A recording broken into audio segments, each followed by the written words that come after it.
আর যুবক ভাইয়েরা, বাবা মায়ের কথা শুনবেন। যারা এই তিনটা কথা, আমার এই তিনটা উপদেশ মানবে, তাদের জীবনটা হবে একটা ফুলের মতো পবিত্র। একটা গোলাপ ফুল দেখতে যেমন সুন্দর, তাদের জীবনটাও এত সুন্দর হয়ে যাবে। এক নম্বর, কোনোদিন মুরব্বীদের সাথে বেয়াদবি করবেন না। কোনোদিন মুরব্বীদের সাথে বেয়াদবি করবেন না। দুই নাম্বার, বাবা মায়ের সাথে বেয়াদবি করবেন। তিন নাম্বার, আলেমদের সাথে বেয়াদবি করা যাবে না। এই তিনটা জিনিস যদি আপনি নিজের মধ্যে ফিট করে নিতে পারেন, আল্লাহ তাআলা দুনিয়ার মধ্যে আপনার জীবনটা একটা গোলাপের মতো দেখতে যেমন সুন্দর তেমন বানায়া দিবেন। আর বাবা মার সাথে বেয়াদবি করবেন না, কারণ বাবা মারা যদি বদদুয়া দিয়ে দেয়, আকাশ পর্যন্ত পৌঁছতে সময় লাগে না। এর সন্তান, তোমার এই বাবা এই মা কত কষ্ট করে তোমাকে এই পেটের মধ্যে লালন পালন করেছে। তোমার মা 10 মাস 10 দিন এই পেটের মধ্যে লালন করেছেন। এই মা খাইতে পারে নাই, ঘুমাইতে পারে নাই, বাথরুমে যাইতে পারে নাই। তুমি দুনিয়াতে আসার পরেও কত রাত মা ঘুমায় নাই, বাবা ঘুমায় নাই।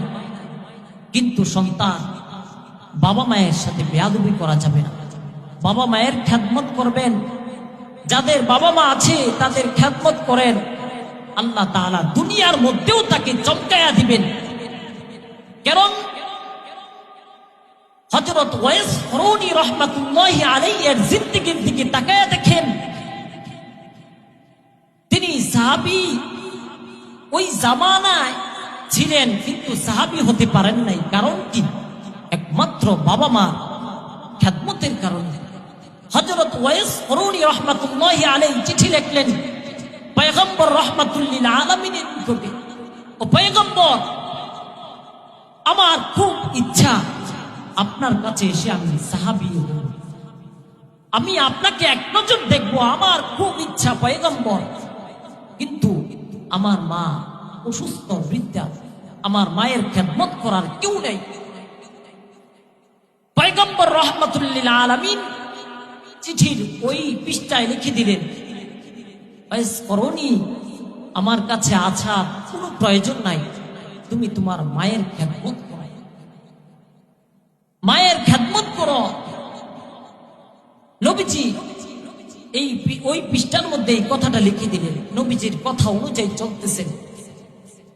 কিন্তু নবীজি বিদায়ের পূর্বে হযরত ওমর ফারুক রাদিয়াল্লাহু তাআলা আনহুকে বলে গেলেন, হে ওমর, আমার বিদায়ের পর ওই ইয়ামারের থেকে ওয়াইস করুনি নামক একটা লোক আসবে, আমাকে খুঁজবে, তখন তোমরা তার কাছ থেকে দোয়া নিও।